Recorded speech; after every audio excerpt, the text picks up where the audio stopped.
Hello students, a very warm welcome to you all in my YouTube channel DPS Tutorial Classes. This is Devan. You are at the right place if you want to know about the physics of class 10th. If you like this video then please hit the bell icon and subscribe to my YouTube channel.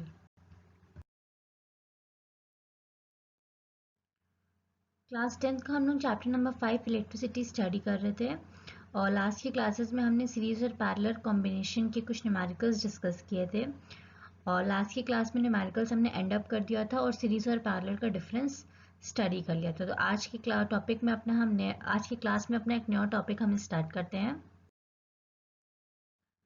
जो आज का हमारा नया topic है that is home circuit.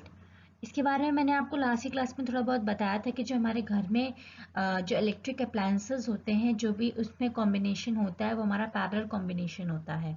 तो उसके क्या advantages और क्या डिसएडवांटेजेस होते हैं सीरीज और पैरेलल के, उसके बारे में आज हम जानेंगे इसमें। In the home circuit electrical appliances are connected in parallel combination. ये मैं आपको बता चुकी हूँ कि जो हमारे घरों में अप्लायंसेस लगे होते हैं वो हमारे पैरेलल कनेक्शन में लगे होते हैं। पैरेलल कनेक्शन में लगे तो होते हैं, तो अगर पैरेलल में लगे होते हैं तो ये सीरीज में क्यों नहीं लगे होते और उसका क्या डिसएडवांटेज होता है। तो सबसे पहले हम देखेंगे disadvantage of series combination. Different appliances have different resistance value, so need different current, but in series current is same on all the resistors. जब हमने सीरीज और पैरेलल का डिफरेंस पढ़ा था तो हमने ये चीज़ स्टडी की थी कि जो सीरीज वाला कनेक्शन होता है उसमें जो करंट होता है वो हमारा हर जगह सेम होता है। और इसमें बताया गया है कि हर जो अप्लायंस होता है उसका अपना कुछ रेजिस्टेंस होता है और सीरीज में क्या होता है कि सब में सेम करंट फ्लो करता है। तो जब रेजिस्टेंस सबका अलग अलग है तो हर में अलग अलग करंट की रिक्वायरमेंट होगी, तो इसलिए ये हमारे पैरेलल में लगाए जाते हैं, सीरीज में नहीं लगाए जाते, क्योंकि सीरीज में हर आपके अप्लायंस जो है उसमें सेम करंट ही जाएगा।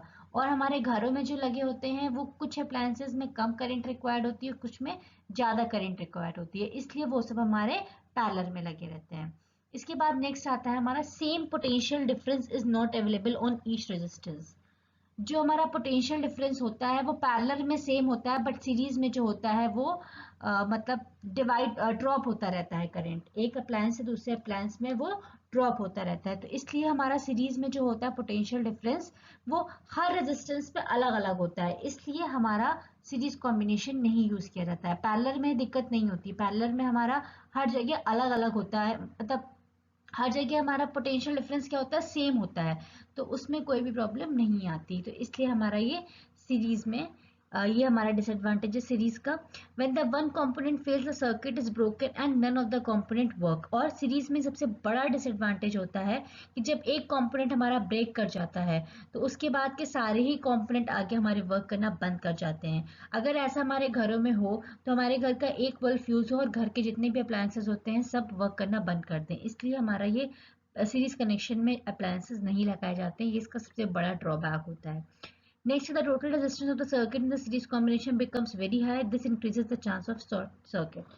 जो हमारा सीरीज कॉम्बिनेशन होता है उसमें जो हमारा रेजिस्टेंस होता है वो बहुत ज़्यादा हाई होता है, इस वजह से शॉर्ट सर्किट के जो चांसेस होते हैं वो बहुत ज़्यादा बढ़ जाते हैं सीरीज कॉम्बिनेशन में। अब हम लोग देख लेते हैं कि पैरेलल कॉम्बिनेशन के एडवांटेजेस हमारे क्या होते हैं जो कि हमारे घरों में यूज किए जाते हैं। In the parallel combination the current gets divided according to the strength of the electrical appliances. Electrical appliances के जो स्ट्रेंथ होती है उसके अकॉर्डिंग जो करंट होता है वो हमारा डिवाइड हो जाता है हर अप्लायंसेस में। All the appliances get the same potential difference. जो हर अप्लायंस होते हैं सब में पोटेंशियल डिफरेंस सेम रहता है, ऐसा नहीं होता है कि एक में ज़्यादा है एक में कम है। मीन्स अगर एक बल्ब हमने दो बल्ब जलाए हैं और अगर एक में ज़्यादा और एक में कम हो तो एक बल्ब जो है वो हमारा ज़्यादा ग्लो करेगा और एक बल्ब हमारा कम ग्लो करेगा, तो इसमें ऐसा नहीं होता। इसमें पोटेंशियल डिफरेंस जो होता है वो हर जगह सेम होता है। when component fails the circuit does not break। जब हमारा एक कंपोनेंट ब्रेक मतलब फेल कर जाता है तो अलग अलग कनेक्टेड होते हैं, पैरेलल में होते हैं, इसलिए हमारा दूसरे अप्लायंसेस पर उसका कोई भी इफेक्ट नहीं पड़ता है। The total resistance of the circuit in the parallel combination is very low. This reduces the chance of short circuit। और जो हमारा पैरेलल कॉम्बिनेशन होता है उसमें टोटल रेजिस्टेंस हमारा कम होता है। मैंने आपको बताया ही था सीरीज में टोटल नंबर ऑफ जितने भी रेजिस्टेंस है सबका सम होता है और पैरेलल में हमारा 1/r equals to 1/r1 plus 1/r2 and so on होता है। तो इसलिए जो हमारा पैरेलल में रेजिस्टेंस होता है वो हमारा बहुत कम होता है, इसलिए इसमें शॉर्ट सर्किट की जो चांस होती है वो बहुत कम होती है। And individual appliances can be switched on और off without affecting the functioning of the other appliances. जो हमारे हर अप्लायंसेस होते हैं उनका अपना एक पर्टिकुलर स्विच दिया जाता है और वो पर्टिकुलर स्विच से ही ऑपरेट होते हैं। ऐसा नहीं होता है कि एक ही स्विच से हमारे सारे अप्लायंसेस कनेक्टेड हैं और उससे सारे ऑन ऑफ होंगे, ऐसा नहीं होता है। एक स्विच के लिए, एक अप्लायंस के लिए अपना एक पर्टिकुलर इंडिविजुअल स्विच अलॉट किया जाता है। जब हमको उसकी रिक्वायरमेंट होती है तब हम उसे ऑन ऑफ कर सकते हैं अपनी रिक्वायरमेंट के अकॉर्डिंग। एक छोटा सा न्यूमेरिकल है, हम लोग देख लेते हैं। ये बहुत इंपॉर्टेंट न्यूमेरिकल है, 3 मार्क्स का बोर्ड्स में अक्सर रेशियो पूछा जाता है सीरीज और पैरेलल कॉम्बिनेशन का। तो इस क्वेश्चन में कुछ भी नहीं है, 3 रेजिस्टेंस हमारे दिए हुए हैं, पर्टिकुलर 3 जो रेजिस्टेंस है वो हर रेजिस्टेंस हमारा 2 ओम का है। पहले वो सीरीज में कनेक्टेड है, उसके बाद सारे रेजिस्टेंस हमारे पैरेलल में कनेक्टेड है। हमें क्या निकालना है, सीरीज और पैरेलल कॉम्बिनेशन का रेशियो निकालना है। तो इसके लिए सबसे पहले हम ये करेंगे, जो हमारे 3 रेजिस्टेंस सीरीज में कनेक्टेड है इनका इक्विवेलेंट रेजिस्टेंस निकाल लेंगे, जो कि हमारा R S is equal to R1 plus R2 plus R3 हो जाएगा। That will be equal to 2 plus 2 plus 2 is equal to 6 ohm. और उसके बाद हम जो कॉम्बिनेशन पैरेलल में है उसको निकाल लेंगे, 1 upon RP is equal to 1 upon R1 plus 1 upon R2 plus 1 upon R3। That will be equal to 1 upon 2 plus 1 upon 2 plus 1 upon 2। जब हम इसको सॉल्व करेंगे तो हमारा निकल के आएगा 2 अपॉन 3। तो हमें क्या निकालना है, रेशियो निकालना है सीरीज और पैरेलल का। तो सीरीज का जो हमारा है वो हमारा 6 दिया हुआ है, 6 निकल के आया इक्विवेलेंट रेजिस्टेंस। और जो हमारा पैरेलल का है वो हमारा 2 अपॉन 3, तो ये डिवाइड में 2 अपॉन 3 हो जाएगा। 3 हमारा ऊपर जाएगा तो 6 3 से हमारा 18 हो जाएगा, 18 अपॉन 2। जब इसे कैंसिल करेंगे तो ये हमारा 9 अपॉन 1 आएगा। तो इसका जो रेशियो हमारा हो जाएगा वो कितना हो जाएगा, 9:1। अब हमारा एक नया टॉपिक आता है, heating effect of electric current. Heating effect of electric current क्या होता है, जब भी हमारी करंट फ्लो करती है तो कुछ ना कुछ हीट एनर्जी लॉस होती है। जो हीट एनर्जी लॉस होती है करंट फ्लो करने में, अब ऑब्वियस सी बात है करंट मूव करेगा तो रेजिस्टेंस तो प्रेजेंट होता ही है सर्किट में हमारा। तो उस रेजिस्टेंस को ओवरकम करने के लिए कुछ एनर्जी, वो कुछ वर्क करेगा। तो कुछ वर्क जब करेगा इलेक्ट्रिक हमारा सर्किट जो है जहाँ पे करंट हमारी फ्लो कर रही है, तो कुछ एनर्जी रिलीज होगी। जो एनर्जी रिलीज होती है वो किसके फॉर्म में होती है, as a form of a heat. आप लोगों ने देखो कि घर में अगर आपके कोई अप्लायंसेस लगे होते हैं जो वो बहुत ज़्यादा टाइम तक वर्क करने लगते हैं, जैसे बल्ब वगैरह हो गया, जब वो बहुत ज़्यादा टाइम तक ग्लो करता है, चलता रहता है, तो वो क्या होता है, वो हीट अप कर जाता है। तो वो जो हीट एनर्जी रिलीज होती है वही हमारा होता है heating effect of electric current, और इसी को हम जूल्स लॉ ऑफ हीटिंग भी कहते हैं। तो देख लेते हैं एक बार इसको। None of the electric appliance or electric circuit or conductor is free of resistance. Some resistance is always present in a circuit. कोई भी सर्किट हो, ऐसा नहीं हो सकता कि उसमें कुछ ना कुछ रेजिस्टेंस ना हो, कुछ ना कुछ रेजिस्टेंस उसमें डेफिनेटली प्रेजेंट होता है। This resistance provide an obstacle in the flow of current. और जो यही रेजिस्टेंस होता है, यही हमारा जब करंट फ्लो करता है तो उसमें एक तरह से ऑब्स्ट्रक्शन या हिंड्रेंस की तरह वो रेजिस्टेंस वर्कआउट करता है। इसके बाद जब वो हमें इलेक्ट्रॉन्स को मूव करने के लिए इस रेजिस्टेंस को जब क्रॉस करना है, तो ऑब्वियसली बात है कुछ वर्क डन होगा, कुछ एनर्जी रिक्वायर्ड होगी। The energy consumed in offering the obstruction is wasted as heat. जो एनर्जी मतलब रिलीज होती है उस ऑब्स्ट्रक्शन को ओवरकम करने के लिए, वो किस फॉर्म में होती है, as a form of a heat energy. In the other word, resistance present in the circuit produces heat when the current flows through it. और जब हमारा रेजिस्टेंस, जब करंट हमारा फ्लो करता है, तो वो जो रेजिस्टेंस होता है, जो हिंड्रेंस प्रोवाइड करता है, उसको ओवरकम करने के लिए एक एनर्जी रिलीज होती है, जो कि हमारी किस फॉर्म में होती है, हीट के फॉर्म में होती है। और इसी इफेक्ट को हम क्या कहते हैं, हीटिंग इफेक्ट कहते हैं, और इसी को हम जूल्स लॉ ऑफ हीटिंग भी कहते हैं। अगर joules law of heating exam में आ जाता है तो ये आप पूरे ही पॉइंट्स लिखेंगे। इसके बाद इसका हमारा, it states the relationship between the heat energy generated by the current in a circuit carrying resistance R। जिस सर्किट में पर्टिकुलर रेजिस्टेंस जो R होता है, जो हमारी हीट एनर्जी रिलीज होती है, उसका अपने एक रिलेशन होता है। अब हम उस रिलेशन के बारे में आगे जानेंगे, बहुत ही इंपॉर्टेंट रिलेशन है, आप इसको बहुत अच्छे से लर्न कर लीजिए। जूल्स लॉ के जो 3 पोस्टुलेट्स आते हैं वो भी एग्जाम्स में अधिकतर पूछे गए हैं, और जो ये हीट एनर्जी का फॉर्मूला हमारा डिराइव होकर आता है, इससे रिलेटेड भी न्यूमेरिकल्स एग्जाम्स में पूछे जाते हैं। तो ये टॉपिक छोटा है बट ये बहुत इंपॉर्टेंट है। तो हमारा जो रिलेशन निकल के आता है कि सबसे पहले जो हम देखते हैं, जो एनर्जी कंज्यूम्ड हो रही है अब किसी पर्टिकुलर टाइम पीरियड में, उसको हम ई से डिनोट करते हैं, जो कि हमारा पी इंटू टी होता है, पावर इंटू टाइम। तो एनर्जी हमारा कितना हो जाएगा, पावर हमारा क्या होता है, वी इंटू आई होता है, ठीक है। तो पावर जब हम एनर्जी जब हमारा यहाँ पे लिखेंगे तो ये V इंटू आई इंटू टी होगा, पावर की जगह हमने V इंटू आई रिप्लेस कर दिया है, ठीक है। अब जो एनर्जी हमारी रिलीज हो रही है वो as a form of heat energy release हो रही है, मतलब जो एनर्जी हमारी है ये किसके इक्वल है, हमारी हीट एनर्जी के इक्वल है। तो यहाँ पे E इक्वल्स टू एच हो जाएगा। जब E इक्वल्स टू एच हो जाएगा तो हमारा H की वैल्यू हम यहाँ पे H पे पुट अप कर सकते हैं, तो H equals to V I T हो जाएगा, ठीक। अब V हमें पता ही है कि V equals to I R होता है, तो हम यहाँ पे V की जगह I R easily put up कर सकते हैं, ठीक है। तो यहाँ पे H क्या हो जाएगा, आई आर इंटू ये आई टी हमारा दिया ही हुआ है, तो I का स्क्वायर R और T, ये एक हमारा रिलेशन आ जाएगा, ठीक है। अब हम H की वैल्यू ये थी तो हम यहाँ पे ये भी लिख सकते हैं, जब हमने इसको इक्वेट किया V इक्वल्स टू आई से तब हमें ये निकल के आया। मीन्स अगर हमें आई आर टी के टर्म्स में निकालना है H की वैल्यू तो हमारा ये आई स्क्वायर आर टी हो जाएगा। अगर हमें वी आई टी के टर्म्स में निकालना है तो H is equals to V I और टी हो जाएगा, ठीक है। और ये हमारा जो है वो V square T upon R के भी इक्वल हम इसको लिख सकते हैं, क्योंकि I is equals to V is equals to हमारा क्या होता है, आई आर होता है, ठीक है। तो अगर यहाँ पे हम I की वैल्यू कैलकुलेट करते हैं तो I is equals to V upon R हो जाएगा।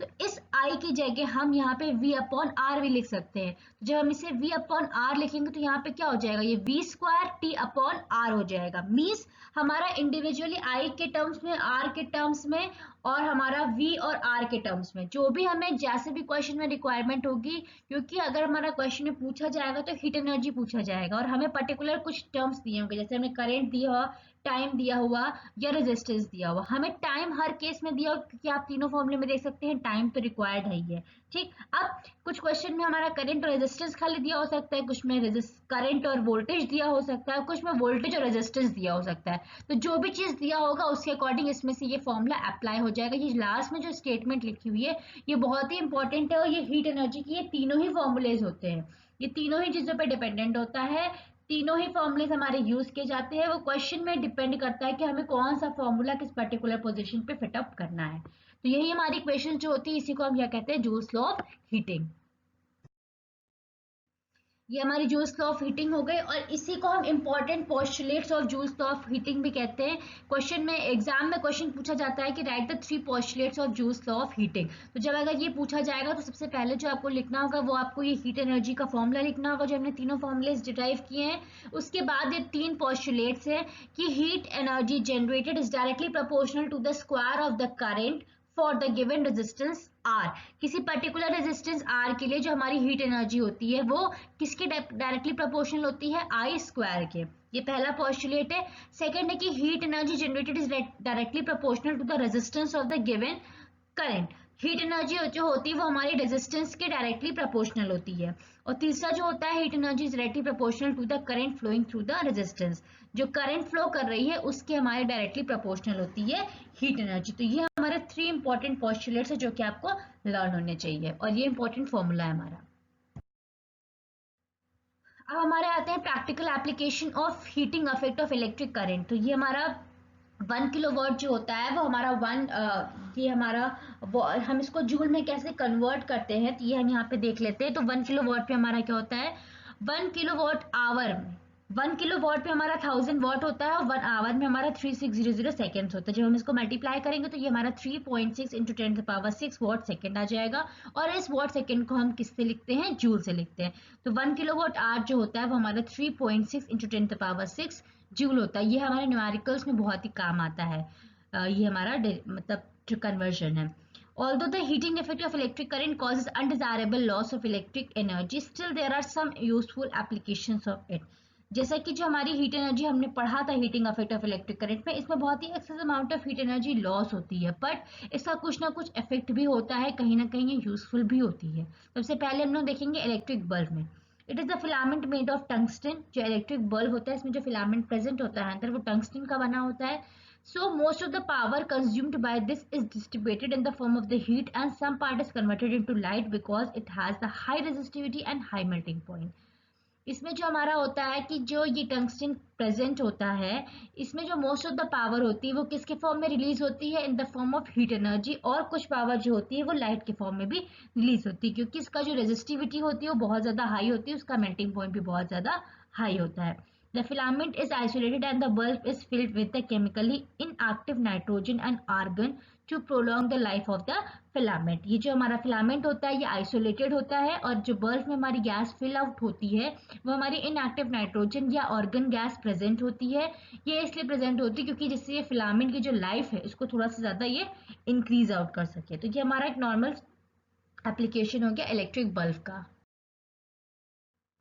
इसके बाद हमारा आता है इलेक्ट्रिक फ्यूज। इलेक्ट्रिक फ्यूज का बेसिकली काम ये होता है कि घर में as a safety device use किया जाता है। It protects the circuit by stopping the flow of high electric current.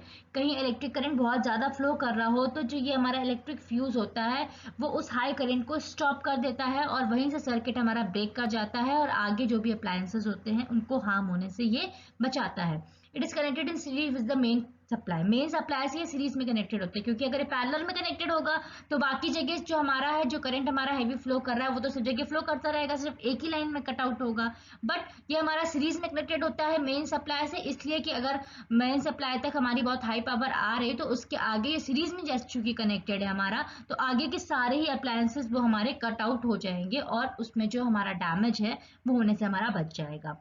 अब इलेक्ट्रिक फ्यूज बना किसका होता है? It consist of an alloy of lead and the tin which has appropriate melting point. Alloy of lead और tin से बना होता है। When the current flows through the circuit exceeds the safe limit the temperature of the fuse wire increases the fuse wire melts and breaks the circuit. जब हमारा current बहुत ज़्यादा flow करता है तो ये जो फ्यूज वायर इसमें लगा होता है इसका टेम्परेचर बहुत ज़्यादा इंक्रीज कर जाता है और ये मेल्ट कर जाता है और वहीं से सर्किट हमारा ब्रेकआउट कर जाता है जिससे करंट जो होता है जो हैवी करंट फ्लो कर रहा है वो आगे फ्लो ना कर पाए। It helps to protect the other appliances from the hazard by heavy current. जो हैवी करंट फ्लो कर रहा है अब जब वहां पे ब्रेकआउट हो जाएगा तो वो करंट आगे नहीं फ्लो करेगा। जब वो करंट आगे फ्लो नहीं करेगा तो हमारे जितने भी बाकी अप्लायंसेस है वो हमारे एक तरह से प्रोटेक्ट हो जाएंगे हार्म होने से उनके। तो फिलहाल आज की क्लास में बस इतना ही था। हमने basically heating effect of electric current के बारे में स्टडी किया। तो होप सो आपको आज की क्लास में जो भी चीज़ डिस्कस की गई है वो अच्छे से क्लियर आउट हो गई होंगी। इन केस अगर किसी बच्चे को कोई भी डाउट होता है तो you are free to ask me and thank you for watching this video and keep supporting.